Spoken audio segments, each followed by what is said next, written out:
Wells Fargo presents one of the surest ways to grow your money. A Wells Fargo CD account, where you can earn a 5.00% annual percentage yield on an 11-month term with a minimum opening deposit of $5,000. Visit a Wells Fargo branch or wellsfargo.com/CD rates to open a CD account and start growing your savings with us. Wells Fargo Bank, N.A., member FDIC. You are listening to the Hiking Radio Network, where we talk the walk with shows by hikers, about hikers, for everybody.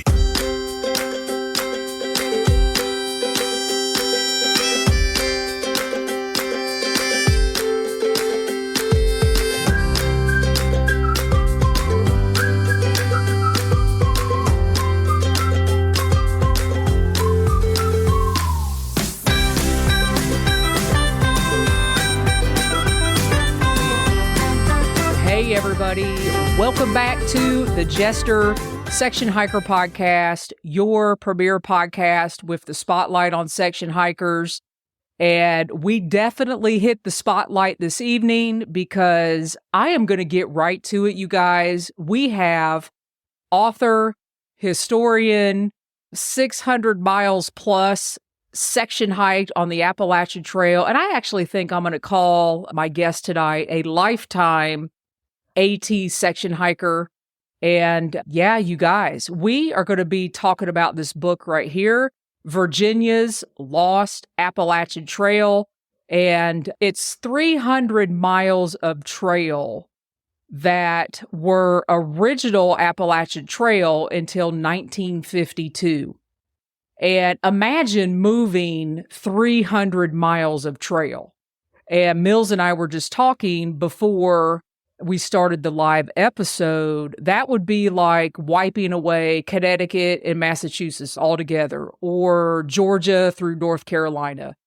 And Virginia, as it stands right now, has 500 miles of trail on the Appalachian Trail. So imagine 300 miles of that trail moved.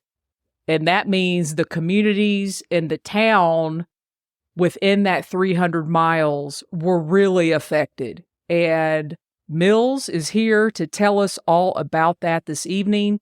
And I want to thank everybody who is in the chat. You could not hear Mills and I talking, but he does recognize a couple of you, RVA Hiker Girl and Carissa. Mills says hello. The chat is hopping tonight. If you guys have questions as we go, please feel free to put them in the chat. And I'm not going to waste any more time because, as you guys know, I can make an hour go by real quick. So you guys, here he is, my friend, fellow section hiker on the Appalachian Trail, and he is representing his podcast, the Green Tunnel Podcast. There he is. Mills, welcome back. Julie, thanks so much for having me. It's really great to be back. And I'm really excited to be doing this live. This I know. Is like a whole new experience. It's crazy. I can't even believe I decided to go live. It's definitely an interesting experience. Before we dive into your book, Virginia's Lost Appalachian Trail, how have you been? I've been doing good, you know? I mean, I finally got COVID after avoiding it for a very long time. Oh, well, congratulations. Yeah, I was really proud of myself, though. You know, as far as I knew, I hadn't had it. And then finally in March, I got it. But other than that, yeah, I've been great. I've been doing a lot of hiking, a lot of talking about the book, you know, going to a lot of communities up and down the trail. And it's really fun to chat with people about it. We just wrapped up season 2 of the Green Tunnel. The last episode came out last week, I guess. And so we're taking a little month-long break here, and then I got to start interviewing people for season 3. So you've been traveling, and I know you went to Trail Days. So talk about your experience at Trail Days. You know, it's just so much fun. It's like this incredible amount of positive energy all concentrated in that tiny little town for a couple of days. And everybody has one thing in common, and that is that they all love the Appalachian Trail and they all love hiking. And it was just so much fun. I mean, we talked to, I don't know, hundreds and hundreds of people. And I think we handed out like 500 stickers for the podcast. And, that's awesome. You know, I was just walking around in the crowd saying, you need a sticker, you need a sticker. So it was a lot of fun. I was thinking about how I was going to get us started talking about your book. And I listened to a couple podcast episodes that were very informative on the Green Tunnel podcast about your book. And then going through the book, one of the things that comes across to me is community and the individuals that were affected by the trail being moved and what they remember. And the stories that came out of these towns actually makes me sad because I'm like, oh man, there's so much stuff that I missed. And an additional 300 miles of Virginia that I would love to go through. So I guess what I would like to do is the title of your book is Virginia's Lost Appalachian Trail. And I would like you to take us through a journey of creating this book, what prompted this. You know, I tell people that as my students in particular, because, I teach at George Mason University, and I tell my students that archives are really dangerous places if you're a historian, because you're in the archive and you're working on something, you're going through some documents or some old photos or whatever it might be. And all of a sudden this rabbit hole just opens up in front of you. And, like Alice in Wonderland. And you, as a historian, it's your obligation to go and look down into that rabbit hole and see if there's anything interesting down there. And 95% of the time, we just back away. Like, that's not interesting. I got to focus on what I'm here to do. So what happened to me was I was in the archives of the Appalachian Trail Conservancy, and I was reading this document, this letter, and it mentioned the route of the Appalachian Trail between Floyd and Franklin counties in Virginia. And okay, I'm originally from Franklin County, which is pretty much due south of Roanoke. And I moved away when I was, in elementary school. But that's where my father taught at Ferrum College there. And so that's why we lived there. And I knew the trail didn't come anywhere near Franklin County, which I wouldn't have known if I hadn't actually been from there, I guess. And so that made me stop. And that was like the rabbit hole opening up, just seeing Franklin County in this letter. And I thought, the Appalachian Trail doesn't go through Franklin County. That's ridiculous. What is this? And so I had to stop and start looking at these documents. And so first there was this letter, and then attached to the letter was an 11-page report by a trail scout describing where the trail ought to go south of Roanoke, including along the border between Floyd and Franklin counties. And that border is largely where the Blue Ridge Parkway goes today. And I was just like, what? I don't understand this at all. What is this? And so the more I started looking at it, the more I realized that something amazing had happened. And that is amazing to me anyway. And that is that that the Appalachian Trail in its earliest days, when it was being created, took an entirely different route from Roanoke to Damascus and from the one that it takes today. So that was in 1930. And then in 1952, the ATC and the Roanoke Club, which was heavily involved in all this, moved the trail to its present location 50 miles to the west. That's a huge difference. The Appalachian Trail moves around all the time. It gets a little longer every year. Some years it gets a little shorter, but mostly just gets a little longer. A couple miles is not 50 miles. Yeah. Right. Yeah. Or even, and normally it moves like a couple hundred yards or, over to the other side of the ridge. And 50 miles was just crazy. I had to know more and more. And at some point it occurred to me, okay, I've learned what I can learn in the archives between the Roanoke Club, the Potomac Appalachian Trail Club, and the ATC. I've kind of learned what I can learn. I need to go. And so I just got in my car. It took like 3 days. And just before I had left, I got an email from a guy in Floyd, which if you haven't been to Floyd, Virginia, you have to go. I'm wearing like Floyd, Virginia hat. You are representing all the way totally around. Well, I'm on the board of a wonderful nonprofit. It's called the Handmade Music School there in Floyd. They teach old time music to kids, and it's really great. But so a guy who had retired to Floyd, he wrote me an email saying, I read your blog post about this, and would you be interested in maybe giving a talk at the Floyd Public Library about the old Appalachian Trail? And I said, sure, why not? So, and I thought like 7 people would show up, and instead like 30 people showed up, and there was so much enthusiasm for this.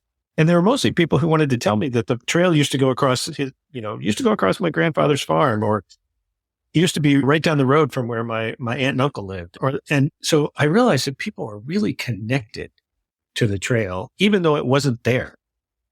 And that is wild. And it hadn't been there since 1952. It'd been 60 plus years, 65 years. And then you start seeing street signs like Appalachian Trail Way and like in Gaylax, the Daughters of the American Revolution chapter is the Appalachian Trail chapter. And actually asked somebody from there, why is it the Appalachian Trail chapter? And she said, I don't know. And I said, well, the trail used to go right down Main Street in the middle of Gaylax. And she said, really? I had no idea. But so she was not so connected, but so many people were connected to this notion of the trail being central to their history. At that point, I stopped what I was working on, which was a kind of bigger history of the trail, and focused on this small story because it struck me that it was such an important story. I was just thinking when I was looking through the book, it's almost like the New River is kind of the split. And then the new 300 miles goes up and from Damascus, up and over McAfee Knob, Tinker Cliffs, that area. And then the old trail goes under. Am I getting that right? Kind of. Yeah. I mean, because the New River is it's so funny that it's the New River because it's one of the oldest rivers in North America, but it actually runs north. And so it kind of bisects this geography and a little bit. Today, if you're on the trail, you cross the New River in Pearisburg on the Highway 460 bridge, and it's not especially scenic. Right. And it's just not one of the beauty spots on the trail and that bridge.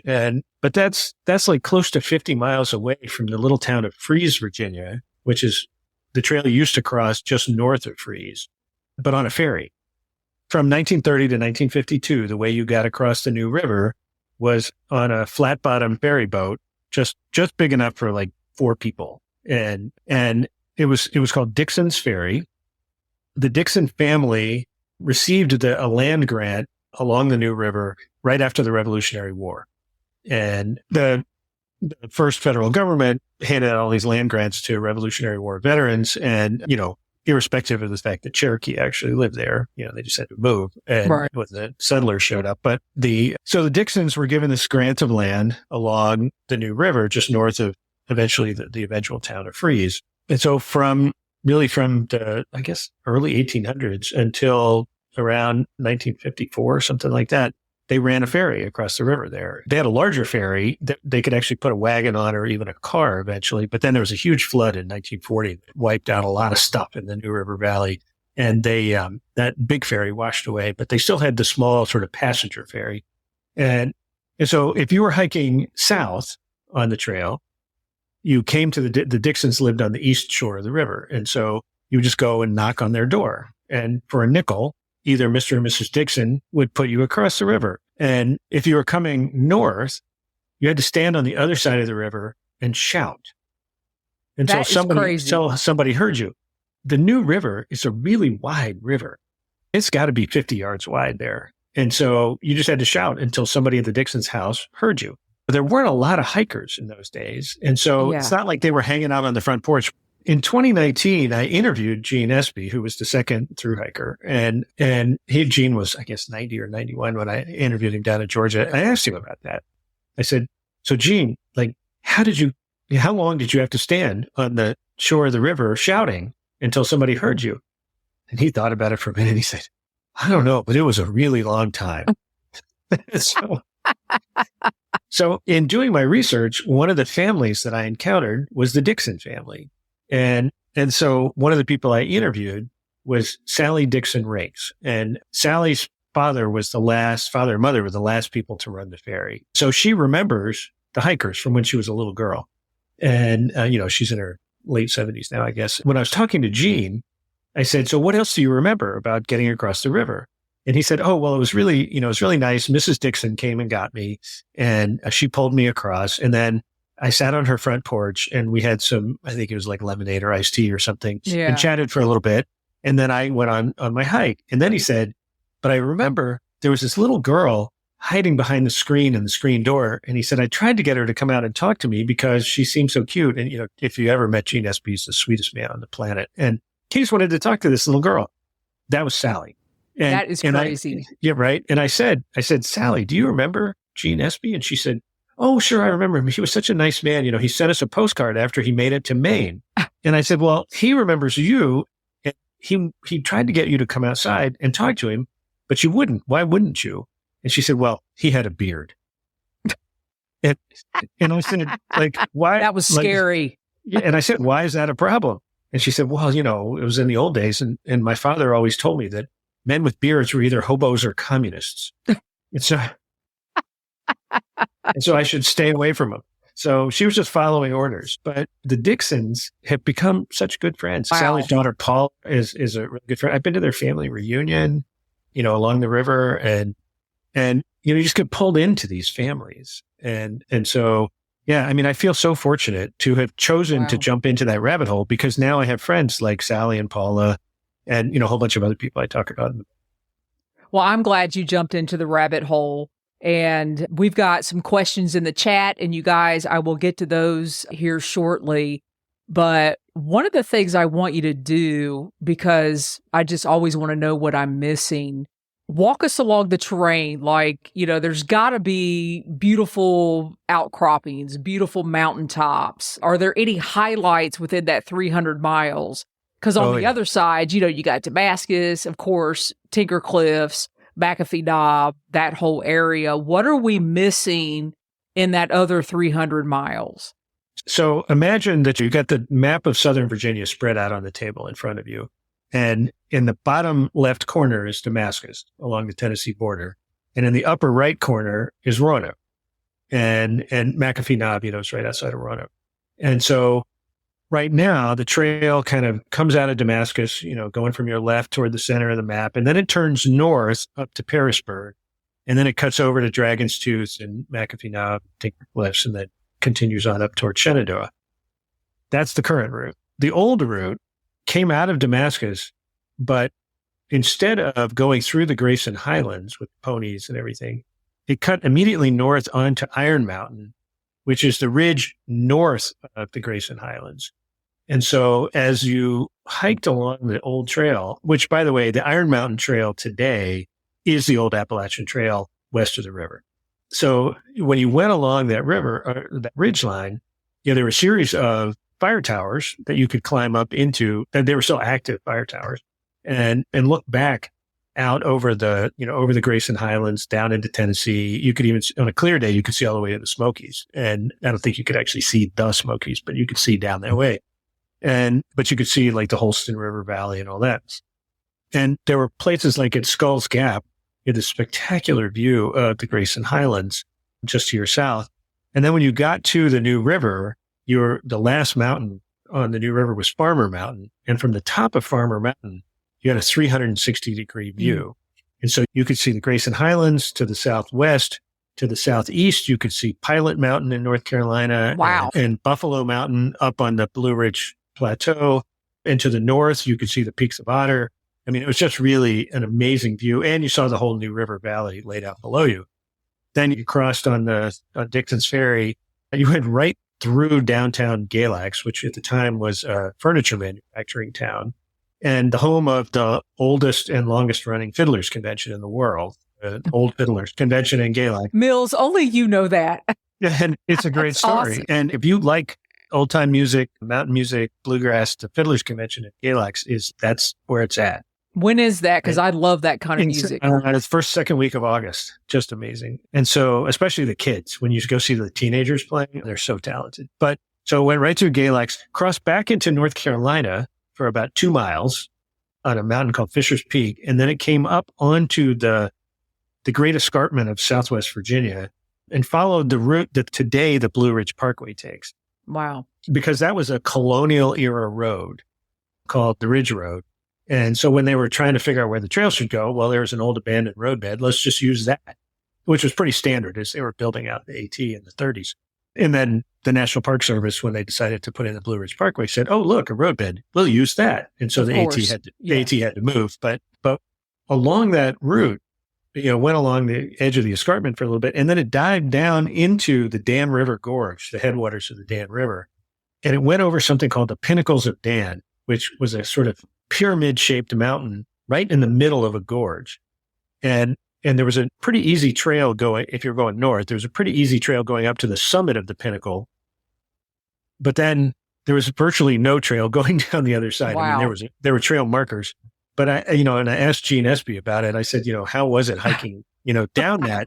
And he said, I pretty much fell the whole way and just kind of rolled. And then you climbed up something called the Indian Ladder, which Cherokee had like carved into the granite wall of the gorge. And then you were back up on the what's then became the Ridge Road. And eventually you ended up on Tinker Mountain, a mountain where that's where it came back. Yeah. So if you've been to McAfee Knob, there's, everybody drives up. It's like Route 309 or something. Highway 311. Yeah. 311. Yeah, 311. And there's a parking area there. Well, the trail came up Route 311 and then got onto the mountain and went up to McAfee Knob. And then it resumed the route that we know today. Yeah. So we have several questions, and I am going to get to those. I guess my last question before we get to the chat questions is, do we have a clear answer why the trail was moved? Yeah, we do. It's a two-part answer, really. The first part is, the Appalachian Trail is a volunteer-run organization, a volunteer-run park. And there are 30 clubs today. There have been as many as 33 clubs, plus the ATC, that are responsible for this trail that we all love. And so, 98% of the work on the trail today is done by volunteers. And that part of Virginia was and is incredibly rural. And like Galax is the only city, and it has a population of, 3,000 people. And so it was really hard to form trail clubs in such a rural area, trail clubs that would stick. And it was also during the Great Depression and then the Second World War. And so, if you look at where the other trail clubs are, they're based in Roanoke, Lynchburg, Northern Virginia, DC, cities with real population to draw on, who you can get a group of people to go out on the trail on a regular basis. So they had a really hard time finding volunteers who could be consistently counted on to take care of the trail. And so the Roanoke Club and even volunteers from DC, from the Potomac Club, would come down on a regular basis to do whatever maintenance they could do. And so that was the first problem. And then the second was that, so that was a problem. And then there was an opportunity. And the opportunity was that the Jefferson National Forest expanded dramatically in the late 1930s, early 1940s. And so it created the possibility of moving the trail into federal land substantially. And so that would mean that the Forest Service would keep an eye on it and even help out a little bit with trail maintenance, not a lot, but some. And so it was both a problem of not enough volunteers and an opportunity of moving to federal land. And the president of the Roanoke Club at the time, Jim Denton, lots of people have stayed at the Jim and Molly Denton shelter in Northern Virginia. That's the same. Okay. Same Jim Denton. The Dentons moved to Northern Virginia at some point and were longtime PATC members as well as having been with the RATC. But he really was a strong advocate for moving the trail into the Jefferson National Forest. And they actually had planned to do it in the early 1940s. And then we got involved in the Second World War. And so we put off until after the war.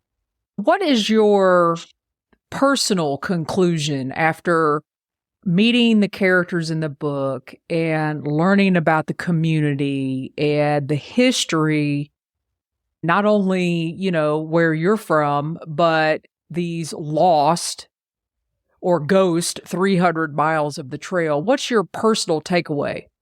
I think so much about the communities and the people because, and this is one of the real themes in the book is about loss and both about what the communities lost because they lost out on not only the economic opportunity that the trail has provided for all these little rural communities along the trail, but they also lost out on the cultural exchange.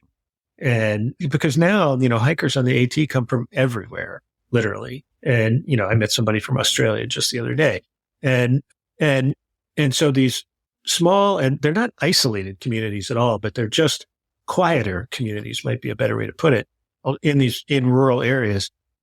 The people in those communities get to meet hikers who come from everywhere. And the hikers get to meet people who live in communities, quiet communities that they're not familiar with. And so the cultural exchange that happens when hikers go into a grocery store or into a diner or into a hostel or whatever, that never happened for these folks, or it only happened in a very small way for 22 years. And so they really lost out on that. And then hikers really missed out on some spectacular geography, and they missed out on getting to meet all of these great folks. You know, they don't get to go to the Fiddlers Convention. Floyd Fest is a huge music fest in Floyd County, and Sobos would be able to take advantage of Floyd Fest because it happens in late August. I guess not this year. They couldn't work it out this year. All the hikers like Earl Schaefer and Gene Espy and others who went over the pinnacles of Dan all said it was the second hardest part of the entire trail after Mahoosic. Oh, wow. That's huge considering everything in the Whites and everything in Maine. That makes me want to hike the pinnacles of Dan. Is that possible? It is possible. It's in land that is controlled by a power company. And so you just have to go onto their website and apply for a permit, which they automatically grant. Entry into that area is gated. And so you just have to get the code for the gate and don't do it by yourself. Yeah, especially uncharted territory. So I interrupted you there. You were saying that the hikers, they would never have that sense of community, and then the community would never have the sense of the hiker. And of course, now if we move the trail back, then all the communities where the trail went, then they would miss out. When the people who were planning the Appalachian Trail, it never occurred to them, or if it did occur to them, they didn't write about it, that this was one of the tremendous benefits of the trail, was to bring people into contact with each other in ways that they would not have.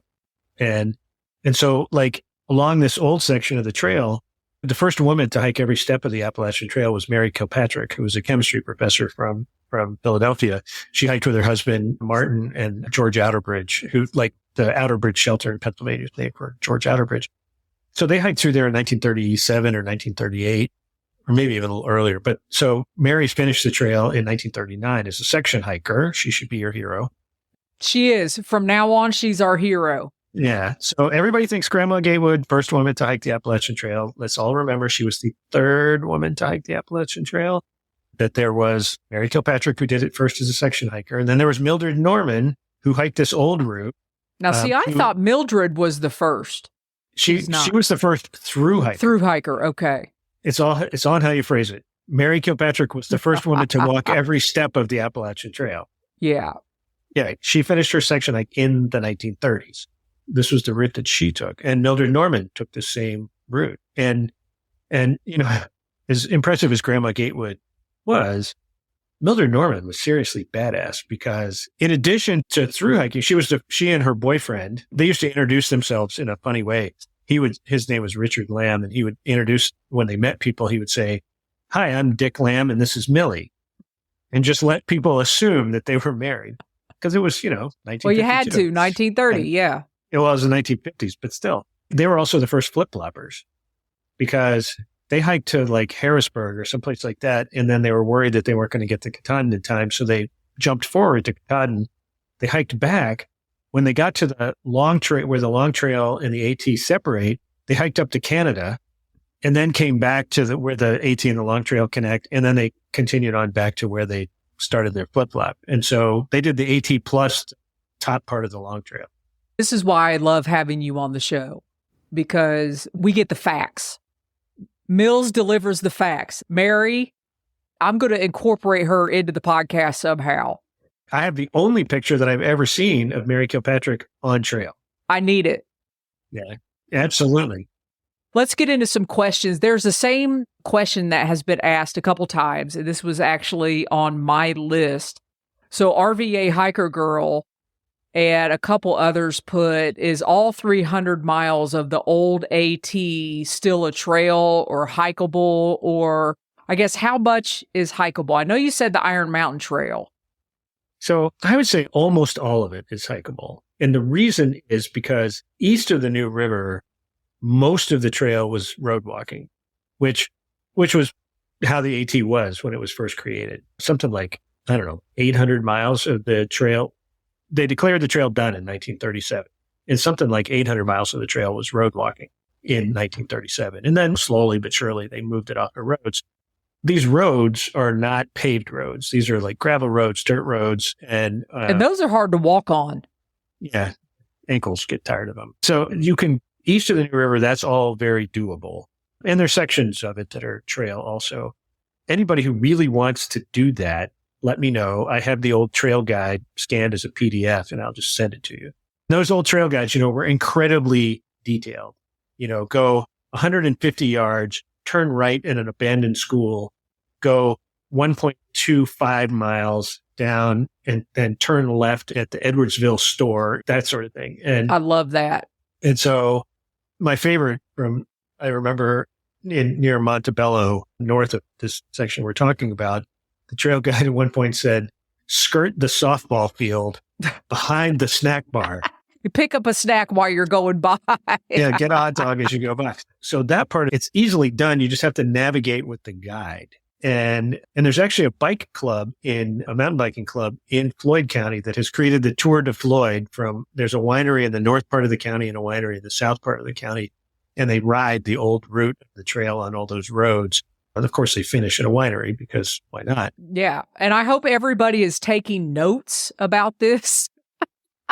They're going to come back and listen to the podcast multiple times because there's a lot of information. And then when you cross over the New River today, there's no ferry anymore, but you can use the Dixon's Ferry Bridge, which is just upstream from where Dixon's Ferry was, like a quarter mile. You cross over the Dixon's Ferry Bridge and then the New River Trail is there. So you take the New River Trail until you get to Billsby Dam and you're on the old AT. And then there is a trail up to the summit of Farmer Mountain. I'm not sure that it's a formal trail, but it's definitely findable and walkable.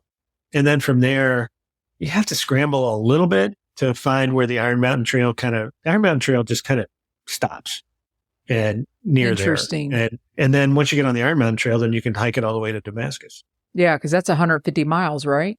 Yeah, more or less.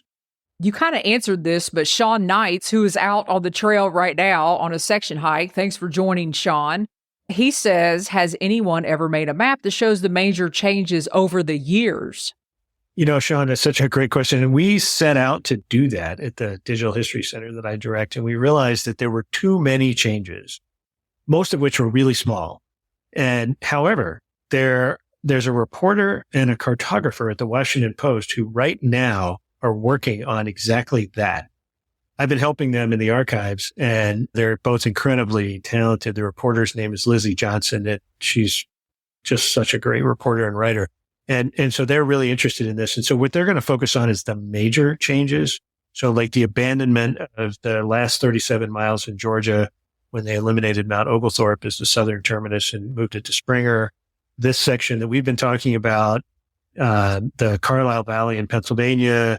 There's a big change in Connecticut. And then some of them, the trail in Maine moved around a lot in the early days. Like the 100-mile wilderness was not part of the original trail. One of my goals that I want to do, I actually want to go to Mount Oglethorpe.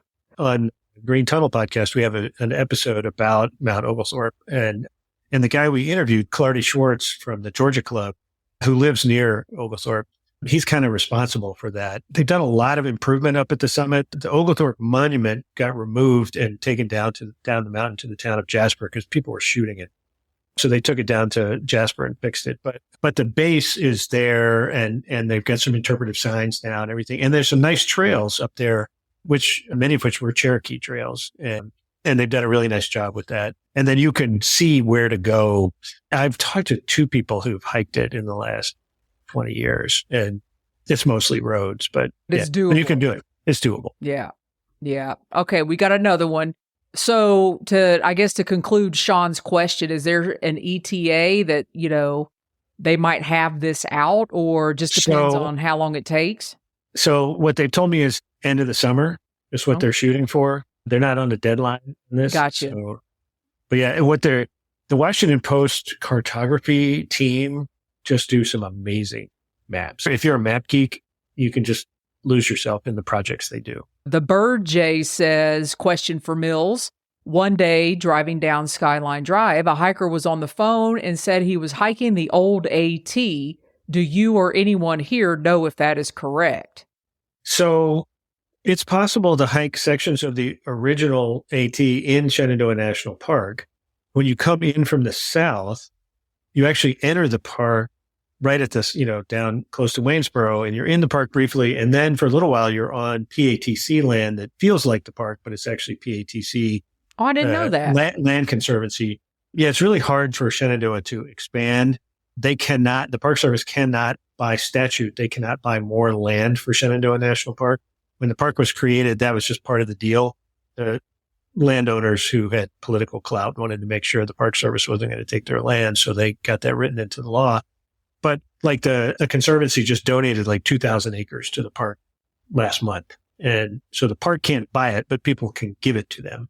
So PATC has its own conservancy, and they buy land around the park and then operate it as though it were the park. And so the Calf Mountain Shelter is actually on PATC land, not in the park. And feels like you're in the park. And PATC takes care of all the shelters in the park anyway. But as soon as you go north from Calf Mountain Shelter, you get, I think it's Jarman Gap, you get to the intersection of the AT and the Mormon River Trail. Well, the Mormon River Trail is the old AT. And so for about, 13, 14 miles along the Mormon River Trail, you're on the old AT. So in the park, I don't know what episode it was on your podcast in the Shenandoah National Park, you were talking about going up from a particular sign in the park, and you would go up a particular amount of yards and there would be an old AT shelter there. Am I remembering that correct? Oh, that's actually in the book. When you're the only shelter along the lost section of the AT in Virginia is along the Blue Ridge Parkway. And I can't remember now if it's in Floyd County or Patrick County, but it's like right around the border between the two. And the overlook on the Blue Ridge Parkway is called the Saddle. And it's near Rock Castle. It's near Rock Castle Gorge, which the Rock Castle Gorge loop, you can park at the Saddle and do the Rock Castle Gorge loop. It's 12 miles or something like that. It's a wonderful hike. But when you're at the Saddle, like overlook, and you're standing there looking out over the Piedmont in front of you, if you look to the right, there's a trail going off into the woods. Well, that's the old AT. And if you stay on that trail going south, a quarter mile, third of a mile, it goes uphill, not a very steep uphill. And there's a shelter there built by the CCC in the 1930s. And that's like Earl Schaefer spent the night there on his thru hike. And that's the only shelter that was built along the original section of the trail. And it's still there. Still, well, because the CCC, they loved concrete. Oh, yeah. and so, but also that shelter would never be allowed today because it's a beautiful little shelter. But if you walk out the front of the shelter, it has a side door, but if you walk out the front door, the first step is fine, the second step is fine, and then the third step is about 800 feet straight down.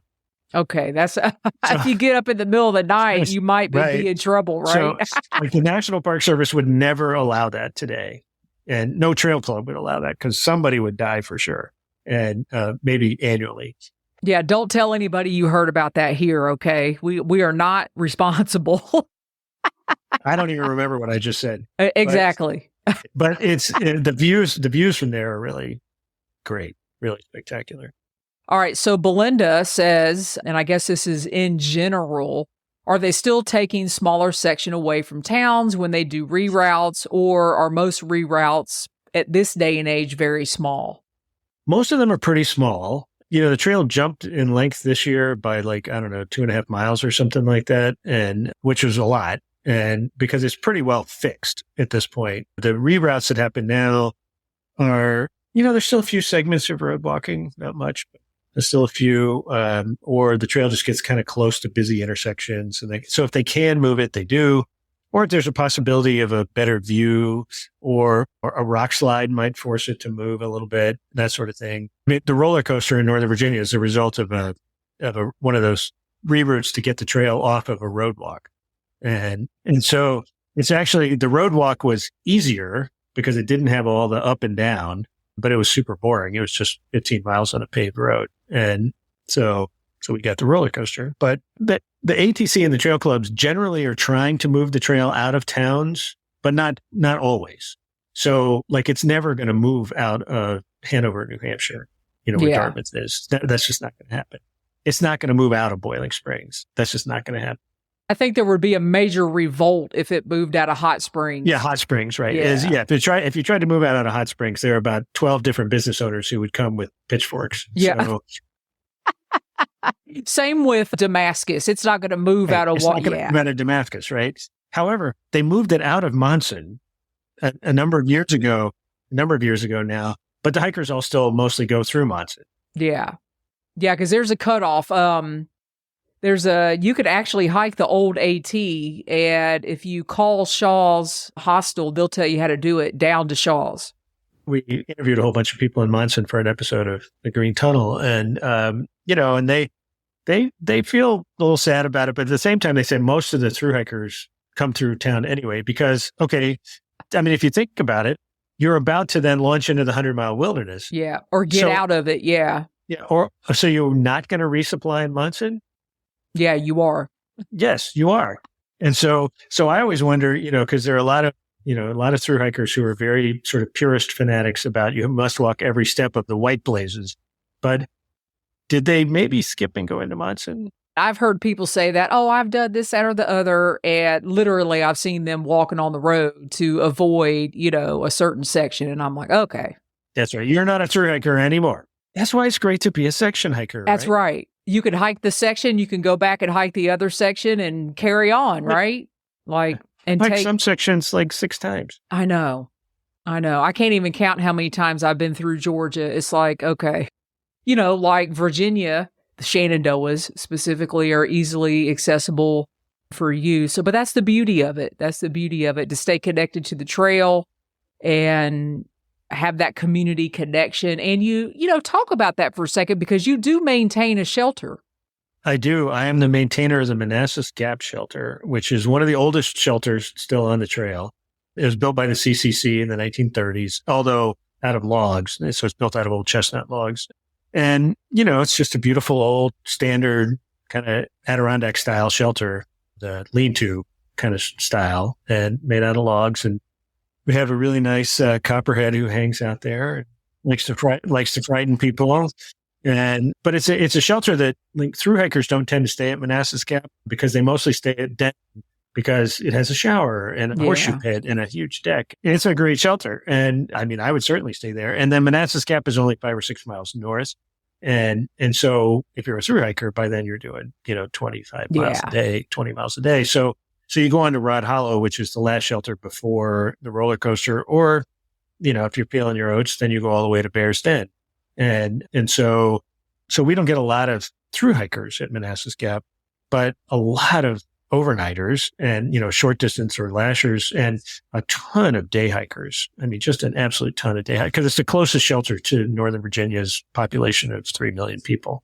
And so it's great. I mean, that was the whole point of the Appalachian Trail in the first place. Yeah. Was for day hikers. And that's what it was designed for. And the idea that people would hike the whole trail in 1 year, the creators of the trail thought that was just ridiculous. Nuts. Yeah. Yeah, nuts. They thought they called it a stunt. It's just a stunt. Yeah. So. Well, Earl Schaefer stunted it, 3 times? Yeah. Well, the first time they didn't believe him, when he had to, and there's controversy about that too, Oh, yeah. I guess there's and the controversy arises actually about the section of trail that I wrote about in the book, because as he came down off of Farmer Mountain to Billsby Dam and he walked along, he was going north, he walked along what's today the New River Trail. He couldn't find the markers for the ferry. And so he ended up walking. It was dark and it was raining. And he walked all the way into the town of Breeze, which was an old mill town. Somebody there gave him a ride to Galax. He just skipped 10 miles of trail or something like that. He got a ride. He had to do what he had to do, right? Right. And there were other sections, I will say, Earl, apparently in that first hike, there were times when he just, the trail was not in good shape in 1948 when he did it. It had not been maintained at all during the Second World War. So it was really overgrown in places.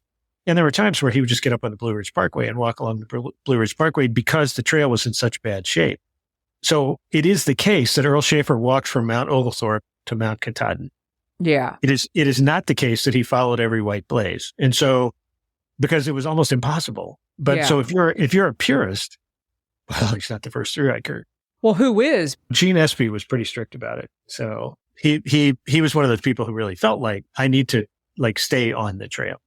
And so for sure, Gene hiked every step of it the correct way. And plus, it's worth remembering The ATC does not recognize through hikes. Your certificate says a 2,000-mile hiker.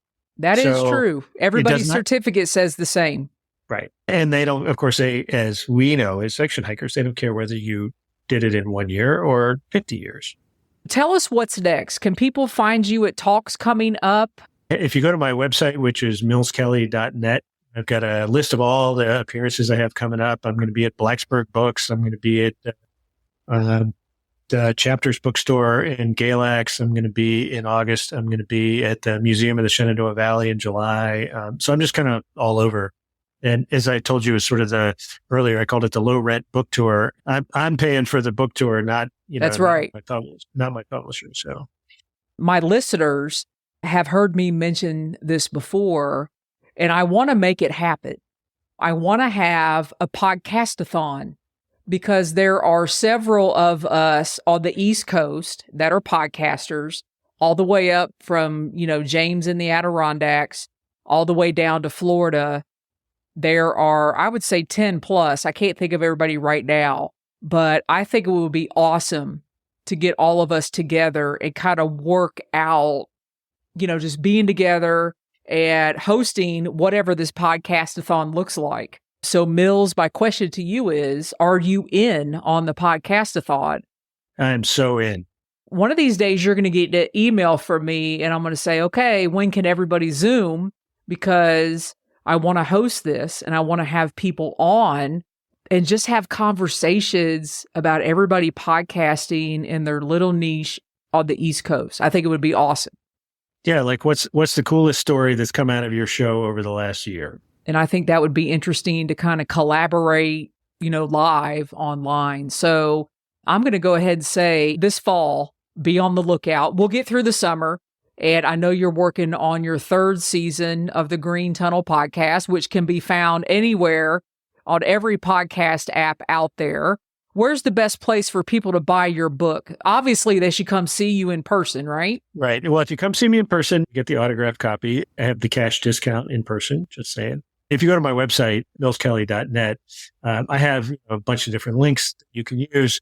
The one that I really encourage is I have a link to Blacksburg Books in Blacksburg, Virginia. And, they're an independent bookstore, a woman-owned business, and there's a platform, like a purchasing platform for bookstores like that. And so it takes you to their page on that platform and they get a nice credit as an independent bookstore. So it really supports an independent business. Or if you want an autographed copy, I've got a square set up on there and you can buy one that way and I'll sign it however you want, mail it to you. All right, everybody, there you go. millskelly.net. Did I get that right? You did. Excellent. The Green Tunnel podcast, Mills' book, The Virginia's Lost Appalachian Trail. And one more question. Are you working on another book? I am. It's history related. So as we all know, the history of the Appalachian Trail is full of quirky hiker characters. None of them even approaches the quirkiness of the guy who I'm writing about. Oh, wow. Okay. He is like in this whole other league of quirkiness. And I'll just say this. He may have been the first person to hike from Mount Katahdin to Mount Oglethorpe. Over 8 years, so a section hiker, so you'll love him. But he was also, this was in the 1930s, he was 6'8" and Danish. So if you know, like Tom Gathman, the real hiking Viking, this guy was the original hiking Viking. Okay. So that's who I'm working with. Next level quirkiness. Okay. Is there ETA? No. Okay. There's not. Okay. There's not. But I was in Vermont this past week at the Archives of the Green Mountain Club and, finding more about him. He also hiked the Long Trail in 1931 and helped blaze the Long Trail in the 1920s. So really interesting guy. Just saying, let's just say he had a life you couldn't possibly make up. We're in. And when all that comes out, you definitely have to come back on again. Okay. I'm in. You guys, Mills is unbelievable. Thank you again, Mills, for coming back on. I'm telling you, an hour went by. It was not a problem. One more time, you guys, you got to get this book, Virginia's Lost Appalachian Trail, millskelly.net. And I'm just going to close it out, you guys. I really appreciate it. And until the next show, thanks for listening. Be safe out there, everybody, and happy section hiking.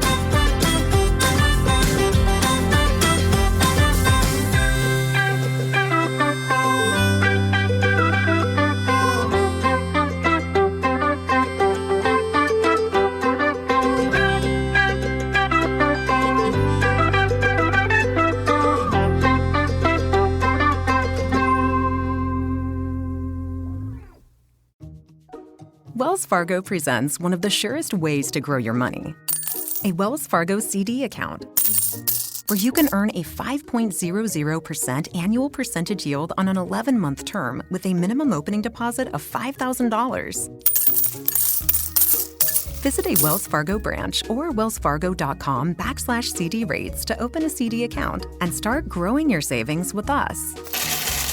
Wells Fargo Bank, N.A., member FDIC.